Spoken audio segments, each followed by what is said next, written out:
ఖమ్మం జిల్లా కల్లూరు మండలం NSP ST కాలనీలో పిఎన్ కేర్ ఫైనాన్స్ సిబ్బంది దౌర్జన్యం కలకలం రేపింది. ఆర్థిక ఇబ్బందుల కారణంగా లోన్ బకాయి చెల్లించలేకపోయిన కుటుంబాలపై ఫైనాన్సర్లు హద్దుమీరి వ్యవహరిస్తున్నారని స్థానికులు ఆవేదన వ్యక్తం చేస్తున్నారు. కాలనీలోని పలువురికి పిన్ కేర్ ఫైనాన్స్ సంస్థ లోన్లు మంజూరు చేసి నెలకు కొన్నిసార్లు 15 రోజులకు ఒకసారి వసూలు చేస్తోందని బాధితులు తెలిపారు. లోన్ తీసుకున్న మహిళ అనారోగ్యంతో హాస్పిటల్లో చికిత్స పొందుతూ ఉండగా కొంత గడువు ఇవ్వాలని కుటుంబ సభ్యులు వేడుకున్నప్పటికీ ఫైనాన్సర్లు పట్టించుకోలేదని ఆరోపించారు.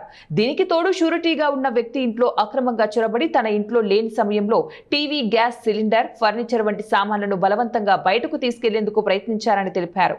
ఈ విషయం తెలుసుకుని స్థానికులు అడ్డుకోగా ఫైనాన్స్ సిబ్బంది దౌర్జన్యానికి దిగారని ఆరోపణలు వినిపిస్తున్నాయి.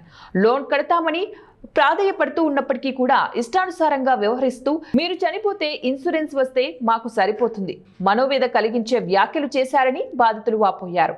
నేను మా అమ్మక పుట్టింటికి పోయింది, నేను సత్తిపల్లిపోయినా కిరాయికి. నేను లేకముందు ఇంట్లోకి వెళ్ళి టీవీ, గ్యాస్ బండ నా పర్మిషన్ లేకుండా మొత్తం తీసి బయట తీసుకొచ్చేసారు. ఆమె ఉన్నందుకు అసలు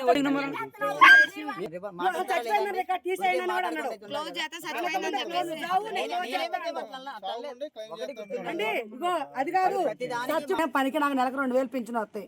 ఆ 2000 పింఛన్లో 1000 రూపాయలు నెలకు కడతానని చెప్తున్నా. నేను నా మీద గొట్ట దౌర్జన్యం చేసి లాక్కొచ్చారు. మాది కూడా లాక్కొచ్చారు. పిన్కేర్ బ్యాంక్ మేనేజర్ అంటది. ఆ సార్ తీసుకొచ్చి మాది కూడా అంతే గొలగోలు చేసిండు. నన్ను కూడా నాకు వెనక ముందు ఎవరు లేరు. మేము కూడా కడతాను కుక్కిరి బిక్కిరిగా. మాకేం ప్రాణం బాగోట్లేదు. కడతానని చెబుతున్నాం, కట్టనని చెప్పట్లేదు. మీ శాంతం ఎగ్గొడతామని కూడా మేము చెప్పట్లేదు. కడతాననే చెబుతున్నాం కానీ వింటలేదు. దయచేసి మీరే ఏదో ఒకటి నిర్ణయించండి. దయచేసి ఏదో ఒకటి నిర్ణయించండి. మేమైతే కట్టుకుంటున్నాం చెబుతున్నాం. మొత్తం కట్టలేకపోతున్నాం. 320 రూపాయలు కట్టాలి. మేము కట్టలేకపోతున్నాం. 1500 కడుతున్నాం నెలకి.